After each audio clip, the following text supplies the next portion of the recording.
ఓం శ్రీ గురుభ్యో నమః. దేవతలకు సమర్పించవలసిన నైవేద్యాలు. ఒక్కొక్క దేవుడికి ఒక్కొక్క రకమైన ప్రసాదాల్ని నైవేద్యం పెట్టాలని మనకి శాస్త్రాలు సూచిస్తున్నాయి. అవి ఏంటో ఇప్పుడు చూద్దాం.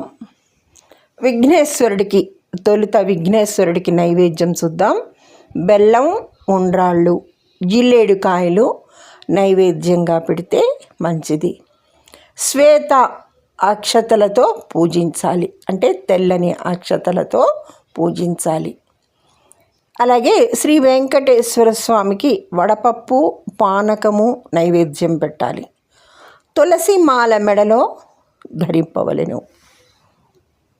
ఆంజనేయ స్వామికి అప్పములు నైవేద్యం తమలపాకులతోనూ గంగ సింధూరంతోనూ పూజించాలి. వడమాల తమలపాకులు మాల వేయాలి.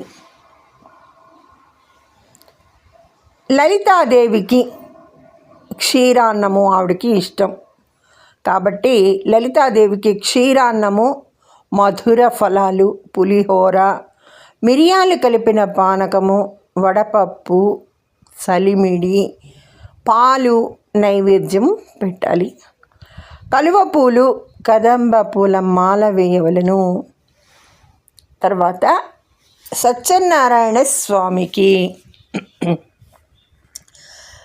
ఈ స్వామికి ఎర్ర గోధుమ నూకతో జీడిపప్పు, కిస్మిస్, నెయ్యి కలిపి ప్రసాదం నైవేద్యం పెట్టాలి. అలంకార ప్రియుడు కాబట్టి అన్ని రకాల పూలమాలలు వేయవచ్చు. అలాగే దుర్గాదేవికి మినపగారెలు, అల్లం మొక్కలు నైవేద్యం. ఎర్రని పూలమాలతో సంతోషిమాతకు పులుపు లేని పిండి వంటలు మాత్రమే నైవేద్యం పెట్టాలి, తీపి పదార్థాలు. శ్రీకృష్ణుడికి అటుకులతో కూడిన తీపి పదార్థాలు, వెన్న నైవేద్యం పెడితే శ్రీకృష్ణ పరమాత్మ సంతోషిస్తాడు.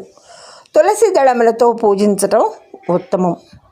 మరి శివుడికి కొబ్బరికాయ, అరటిపళ్ళు నైవేద్యంగా, మారేడు దళములు, నాగమల్లి పువ్వులతో అర్చన చేయాలి పరమశివుడికి. సూర్యుడికి మొక్క బెసలు, క్షీరాన్నము నైవేద్యం శ్రేష్టం. లక్ష్మీదేవికి క్షీరాన్నము, తీపి పండ్లు నైవేద్యం పెట్టాలి. తామర పువ్వులతో పూజించాలి. ఈ విధంగా ఒక్కొక్క దేవీ దేవుళ్ళకి నైవేద్యాలను సమర్పిస్తూ ఉంటే భక్తుల కోరికలు తీరుస్తూ ఉంటారు. ధన్యవాదములు. సర్వేజన సుఖినో భవంతు.